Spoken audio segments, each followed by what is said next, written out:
रूस यूक्रेन जंग को लेकर बड़ी खबर। रूस ने शांति बहाली के लिए यूक्रेन के साथ बातचीत की पहल की है और अपना प्रतिनिधिमंडल भेजा है। यूक्रेन के राष्ट्रपति ने रूस के ऑफर को ठुकराया, कहा बेलारूस की बजाय कहीं और की जाए बातचीत। बेलारूस के कई नेताओं ने यूक्रेन के राष्ट्रपति जेलेंस्की को रूस की वार्ता पेशकश पर गौर करने को कहा। खार्किव और सुमी के बाद कई यूक्रेन के दूसरे शहरों में भी रूस सैनिकों की घुसने की खबर। यूक्रेन के चेरिनीव इलाके में स्थानीय लोग रूस के टैंकों को रोकने के लिए सड़कों पर उतरे। लोगों की भीड़ ने टैंक को घेरकर आगे बढ़ने से रोका।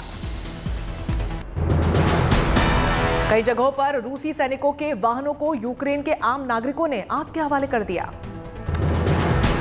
तो वही राजधानी कीव में रूस के खिलाफ आम नागरिकों ने उठाए हथियार, कहा अपने देश की रक्षा के लिए है तैयार हम। यूक्रेन में बड़ी तादाद में आम नागरिक हो रहे हैं सेना में भर्ती, देश की रक्षा के लिए उठा रहे हैं हथियार। मिस यूक्रेन ने भी देश की रक्षा के लिए उठाए हथियार। सोशल मीडिया पर हथियार के साथ तस्वीर हो रही है वायरल। यूक्रेन ने अपने नागरिकों को सुरक्षित स्थानों तक पहुंचाने के लिए शुरू की निःशुल्क ट्रेन सेवा। फर्स्ट कम फर्स्ट सर्व की बुनियाद पर मिलेगी सेवा। रूस यूक्रेन की जंग का चौथा दिन आज। यूक्रेन की राजधानी कीव पर रूसी फौज ने कब्जे का किया दावा। कीव से 40 किलोमीटर दूर पेट्रोलियम बेस पर हमले के बाद से आग की लपटें उठती हुई नजर आ रही हैं। बीती रात कीव पर रॉकेट और मिसाइल से हमले होते रहे। राजधानी कीव धमाकों की वजह से धुआं हो गया है। यूक्रेन ने अपने लोगों से अपील की है कि वो अपने घरों की खिड़कियां बंद रखें। सुरक्षित स्थानों पर चले जाने की भी अपील की गई। खार्किव में भी रूसी सेना के घुस जाने की खबर। यूक्रेन ने भी किया जवाबी कार्रवाई का दावा। जंग के बीच यूक्रेन को मिली विदेशी मदद। अमेरिका के बाद जर्मनी ने भेजी 1000 टैंक रोधी मिसाइल। अमेरिकी राष्ट्रपति बाइडेन ने कहा रूस पर लगे और सख्त पाबंदियां, नहीं तो होगा तीसरा विश्व युद्ध। रूस को झुकाने के लिए पश्चिमी देशों का बड़ा दांव चलाया। ग्लोबल बैंकिंग सिस्टम स्विफ्ट का हथियार, $600 अरब के लेन देन पर निशाना। खुद पर लगी पाबंदियों से तिलमिलाया रूस ने कहा जब्त की जाएंगी पश्चिमी देशों की संपत्ति। रूस ने यूक्रेन के खिलाफ युद्ध लड़ रहे अपने सैनिकों के प्रति जताया आभार, कहा जाबाज सिपाहियों की तरह अपनी जिम्मेदारी निभा रहे हैं सेना के जवान।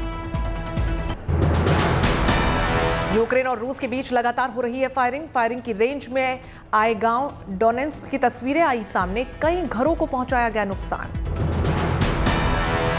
चेरनोबिल के आसपास तैनात रूसी सेना की सैटेलाइट तस्वीरें आई सामने। सैटेलाइट तस्वीरों में आसमान में काले धुएं नजर आ रहे हैं। यूक्रेन पर रूसी हमले के बाद लोगों में अफरा तफरी का माहौल। बड़ी तादाद में लोग यूक्रेन से पलायन कर रहे हैं। पोलैंड की सीमा पर भीड़ इकट्ठा हो रही है।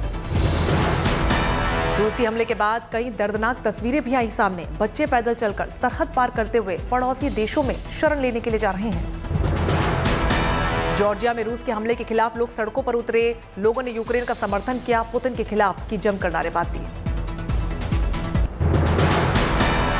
यूक्रेन में फंसे भारतीय छात्रों को देश वापस लाने का सिलसिला जारी। बुखारेस्ट से चौथे विमान ने भरी उड़ान। एयरलिफ्ट से चौथी फ्लाइट में 198 भारतीयों को लाया जा रहा है स्वदेश। आज दिल्ली एयरपोर्ट पर पहुंचेगा एयर इंडिया का विमान। ऑपरेशन गंगा के तहत आज सुबह भी 240 छात्रों को लेकर दिल्ली पहुंचा था तीसरा विमान। हंगरी के बुडापेस्ट से छात्रों को लेकर सुबह करीब 9:30 बजे देश पहुंचा था विमान। दिल्ली एयरपोर्ट पर हुई लैंडिंग। दिल्ली एयरपोर्ट पर भावुक हुए छात्र। परिवार के लोगों ने बच्चों की सुरक्षित वापसी पर संतोष जताया। यूक्रेन से लौटी 15 लड़कियां हैदराबाद पहुंची। इन लोगों को भी रोमानिया के रास्ते वापस लाया गया। सुरक्षित घर वापसी के लिए सभी छात्राओं ने सरकार की मदद के लिए शुक्रिया अदा किया। देश वापस लौटने पर भावुक हुई छात्र। ऑपरेशन गंगा के तहत अब तक 709 भारतीयों को लाया गया देश। रोमानिया से भारत लाए जा रहे हैं यूक्रेन में फंसे लोग। मुख्यमंत्री शिवराज सिंह चौहान ने यूक्रेन से लौटे बच्चों से फोन पर की बात, जाना उनका हालचाल। दिल्ली स्थित मध्य प्रदेश भवन में समुचित व्यवस्था के दिए निर्देश। यूक्रेन से लौटे छात्रों का सूरत में फूल देकर किया गया स्वागत। बच्चों का स्वागत करने सूरत के सर्किट हाउस पर गुजरात सरकार के मंत्री और भाजपा नेता भी रहे मौजूद। रूस यूक्रेन युद्ध से खेल जगत में आया भूचाल। फॉर्मूला 1 के बाद रूस से चैंपियंस लीग फुटबॉल की मेजबानी भी छीनी गई। यूईएफए चैंपियंस लीग का फाइनल 28 मई से रूस के शहर सेंट पीटर्सबर्ग में प्रस्तावित था। रूस के यूक्रेन पर आक्रमण के बाद यूईपीए ने मेजबानी को किया रद्द। यूईएफए चैंपियंस लीग का फाइनल सेंट पीटर्सबर्ग की जगह फ्रांस की राजधानी पेरिस के स्टाड डे ग्राउंड में खेला जाएगा।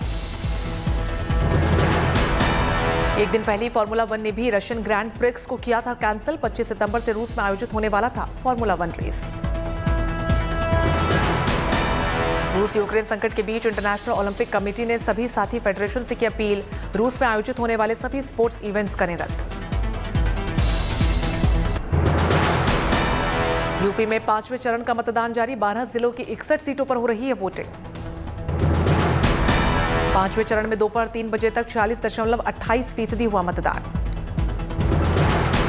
सुबह 7 बजे से शुरू हुआ मतदान। लोगों में दिखा जोश। मतदान के लिए घरों से निकल रहे हैं लोग। यूपी के प्रतापगढ़ में दिखा मतदाताओं में जोश। सुबह से मतदान के लिए कतार में लगे नजर आए लोग। मतदान के बाद मतदान चिन्ह दिखाते नजर आए लोग। कहा विकास के लिए किया मतदान।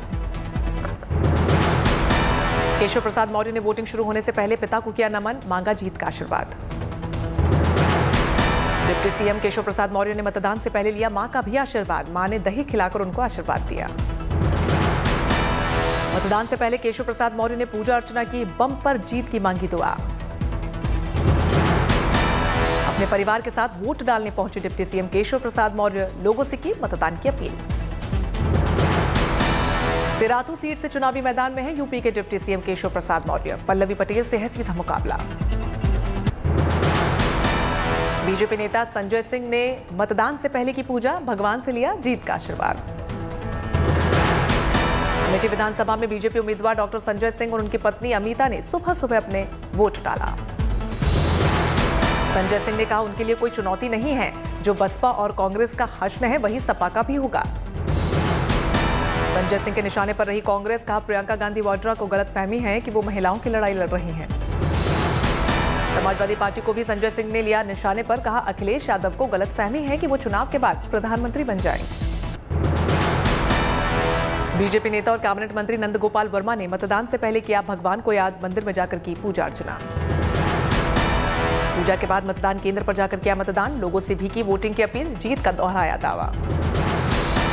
उत्तर प्रदेश के प्रतापगढ़ जिले के कुंडा विधानसभा सीट से विधायक व जनसत्ता दल के राष्ट्रीय अध्यक्ष राजा भैया ने वोट डालने से पहले कोठी में बने बजरंगबली के मंदिर में किए दर्शन।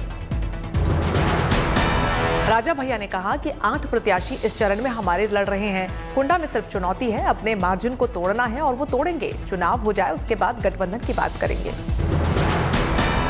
राजा भैया की बेटी विजय राजेश्वरी ने कहा कि कुंडा में इस बार भी पापा जीतने वाले हैं। इस बार लगभग 1.5 लाख का मार्जिन पार करेंगे।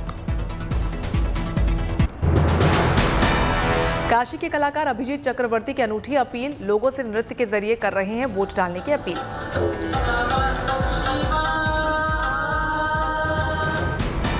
मतदान केंद्र पर सैंड आर्ट के जरिए मताधिकार का संदेश दिया गया। लोगों को मताधिकार के प्रति किया जा रहा है जागरूक।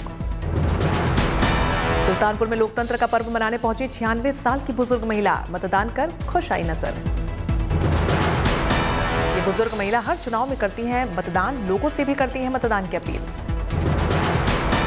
प्रयागराज के मतदान केंद्र पर बनाया गया सेल्फी पॉइंट। मतदान के बाद सेल्फी लेकर अन्य मतदाताओं को जागरूक करने का भी प्रयास।